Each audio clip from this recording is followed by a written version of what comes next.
Hello students, welcome to our channel Gaba education services. आज बच्चों मैं आपको बताने वाला हूं क्लास 6 का चैप्टर अलजेब्रा का पार्ट 1। तो स्टूडेंट्स, जो मैंने आज सिखाना है आपको अलजेब्रा का कंसेप्ट क्लियर करना चाहता हूं, क्योंकि यहीं से जो है आने वाली बड़ी क्लासेस के लिए यहीं से जो है एक नींव सेटअप होती है। ठीक है, तो अलजेब्रा बहुत बड़ा रोल प्ले करता है। तो समझिएगा जरा इस चैप्टर को अच्छे से, फिर इसके कुछ यूजेस बताऊंगा और कुछ क्वेश्चंस भी बताऊंगा जो एग्जामिनेशन पर्पस के लिए क्लास 6 के लिए बहुत इंपॉर्टेंट होने वाले हैं। तो लेट्स ज्वाइन हो जाइए मेरे साथ और ज्यादा से ज्यादा वीडियो को शेयर और सब्सक्राइब जरूर कीजिएगा। तो स्टार्ट करते हैं बच्चों। अलजेब्रा क्या होता है? अलजेब्रा होता है लेटर्स और सिंबल्स। जैसे कि आप देख रहे हैं, मैंने लेटर्स भी लिखे हैं, ए से लेकर जेड तक लेटर्स होते हैं, जिनको हम मैथमेटिक्स की लैंग्वेज में वेरिएबल्स बोलते हैं, वेरिएबल्स। और symbols plus minus multiply divide, ये सिंबल्स हैं। और नंबर्स, नंबर्स को हम बच्चों कांस्टेंट टर्म बोलते हैं, कांस्टेंट। ठीक है, तो मैं बता रहा था व्हाट इज अलजेब्रा। अलजेब्रा एक तरह का is a type of mathematics in which letters and symbols are used to with the numbers. Number के साथ नंबर को रिप्रेजेंट करने के लिए हम लोग लेटर्स और सिंबल्स का यूज करते हैं। ठीक है ना, इनका यूज होगा इस पूरे चैप्टर में, घुमा फिरा के ट्विस्ट एंड टर्न करके होगा। कैसे? आपको एग्जाम्पल बताता हूं डेली एक्टिविटीज के, चाहते हुए भी डायरेक्ट और इनडायरेक्ट तरीके से हम इसके यूज करते हैं। कोई भी ऐसा नहीं है जो इसका यूज नहीं करता डेली, चाहे वो छोटे से छोटा बच्चा हो 1 साल का, या फिर वो बड़े से बड़ा, किसी भी तरीके से हो। मैं आपको एग्जाम्पल देता हूं। आपका स्कूल का टाइम सपोज बच्चों 8 AM का है, तो आप डेली तो नहीं लिखते हैं, आपके माइंड में सेटअप होती है चीज कि मुझे 6:30 उठना है। अगर मुझे 6:30 मॉर्निंग में उठना है, 6:50 तक मुझे जो है फ्रेश हो जाना है और 7 o'clock जो है ब्रेकफास्ट भी कर लेना है इन बिटवीन 10 मिनट्स में, और 7:10 पे मुझे बैग अपना सेटअप करके रेडी हो जाना है वैन के लिए या बस के लिए, और वहां से स्कूल जाना है। तो देखिए, ये चीजें सब जो कैलकुलेशंस हो रही है, कैलकुलेटिव, ये सब माइंड में हो रही है। ये क्या है? ये है अलजेब्रा। ओके, एक क्रिकेटर भी है, क्रिकेटर भी हिट करता है बॉल को 6 के लिए, तो वो एज्यूम कर लेता है कितनी स्पीड से बॉल आ रही है और कितनी हिट करना है कि 6 चला जाए। समझते हैं? ये सब क्या है? अलजेब्रा। तो बहुत सारी डेली एक्टिविटीज जो है हम अलजेब्रा से ही करते हैं। तो ये आने वाली क्लासेस के लिए बहुत इंपॉर्टेंट टॉपिक है। तो अब मैं आपको कुछ एग्जांपल्स लेके बताता हूं। एग्जांपल है बच्चों, सपोज कुछ एक्सप्रेशन से पहले क्लियर करते हैं कि एक्सप्रेशंस को कैसे लिखा जाता है। अगर हमें इस तरह से दिया हुआ है, कह रहे हैं गिव एक्सप्रेशंस, कुछ क्वेश्चंस ले लेता हूं। एक है जैसे 7 added to P। P is a variable, कुछ भी हो सकता है। कह रहा है उसमें 7 ऐड कर दो, तो हमारा रिजल्ट क्या आएगा? 7 प्लस P, फिनिश। हमें तो एक्सप्रेशन बताना है बस इसमें, है ना? बता दिया। अब यहां पर P कुछ भी हो सकता था। अगर यहां पे 5 होता P की जगह पे, तो आप सिंपल कहते हैं भाई 7 प्लस 5 12। यहां पे तो कोई वेरिएबल है, P इज एनी नंबर, कुछ भी हो सकता है। और एक बताता हूं, 5 टाइम्स एक्सप्रेशन पहले सिखा देता हूं, फिर मैं आपको इसके कुछ क्वेश्चंस और भी बताऊंगा। ये भी क्वेश्चन है, इंपॉर्टेंट है एग्जामिनेशन पर्पस के लिए। 5 times y from which 3 is subtracted। Question है 5 times y, टाइम्स होता है मल्टीप्लाई, और याद रखिएगा इसके अंदर मल्टीप्लाई का साइन नहीं लगाया जाता, अंडरस्टूड होता है। कैसे? ये वेरिएबल है y और ये है नंबर, और हमेशा नंबर पहले आता है। ठीक है ना? अगर हम मल्टीप्लाई करते हैं तो 5 टाइम्स वाई 5y हो गया, ठीक है ना। अब यहाँ पे मैंने जैसे बोला मल्टीप्लाई का साइन नहीं लगाना है, अंडरस्टूड होता है। अगर आप ऐसे लगा दोगे तो इसका मतलब ये नहीं है गलत हो गया, क्योंकि आने वाली बड़ी क्लासेस के लिए आपको नेसेसरी नहीं है, इसलिए समझा रहा हूं, तो जरूरत नहीं है बच्चों। हाँ, 5 times Y 5y from which, जिसमें से 3 को क्या करना है आपको सब्ट्रैक्ट करना है। 5 टाइम्स y या 5 multiply y which is answer हो गया 5y। 3 माइनस करना है फ्रॉम विच, जिसमें से 3 माइनस, तो 5y माइनस 3। इस तरीके से एक्सप्रेशंस लिखना भी आपको आना चाहिए, ठीक है ना। अब और एक क्वेश्चन लेता हूं जो आपको क्लियर करेगा इस चीज को। जिसने नोट नहीं किया वो नोट कर लीजिएगा, ठीक है।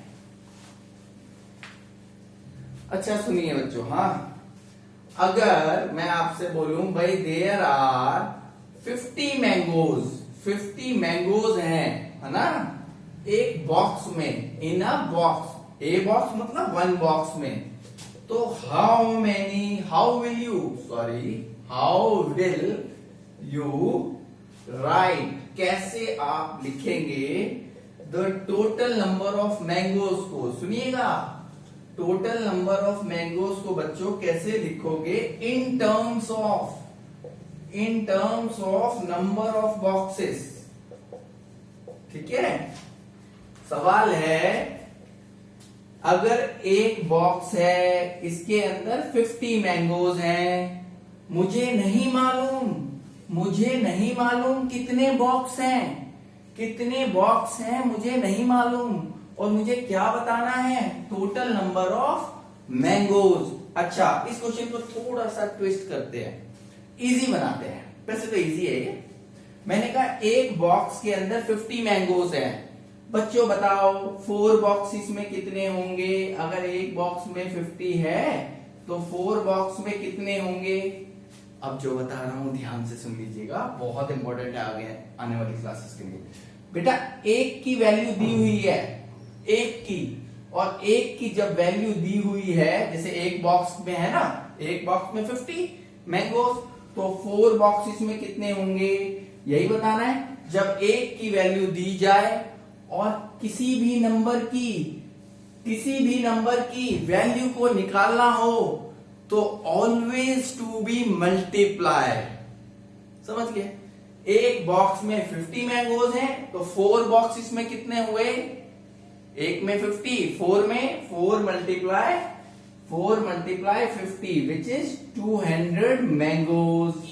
लेकिन इस क्वेश्चन में आप देखेंगे हमें क्या गिवन है, हमें मालूम है जो number of mangoes in a box.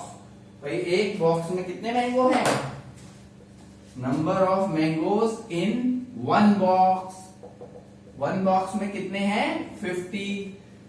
हमें मालूम नहीं है कितने बॉक्सेस हैं, तो हम क्या करेंगे, हम लेट कर लेंगे सबसे पहले, क्योंकि हमें बॉक्सेस ही मालूम नहीं है। यहाँ पे तो बॉक्स मालूम थे ना, तो लेट नंबर ऑफ बॉक्सेस भी कोई भी वेरिएबल मान लीजिए। यहां पे यूज होने वाला है नंबर्स का, वेरिएबल का और प्लस माइनस का, ठीक है ना, जो यूज हो रहा है।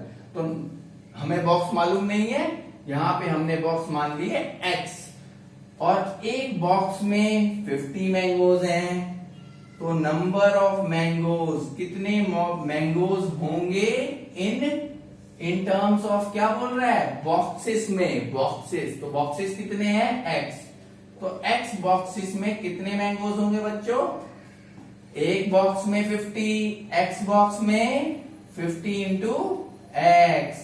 जैसे आपने किया ना 4 बॉक्सेस में 4 इंटू 50, यहां पे तो 4 नहीं बोला बॉक्सेस, यहां पे बोला है x बॉक्सेस, तो 1 box equal to 50 mangoes, x box equal to x multiply 50, यानी 50 इंटू x। तो नंबर पहले आता है, जैसे मैंने बोला, तो नंबर पहले आया, 50 मल्टीप्लाई x, मल्टीप्लाई का साइन नेसेसरी नहीं है, ठीक है। तो ये समझ में आया बच्चों। हाँ, इस तरह का एक और एग्जांपल ले ले, एक और ले लेते हैं, क्लियर हो रहा है ना, ठीक है।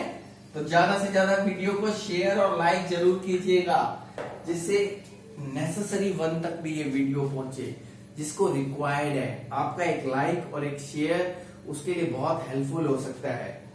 तो देखिएगा, एक क्वेश्चन और लेता हूं, बहुत है, इंपॉर्टेंट ही है।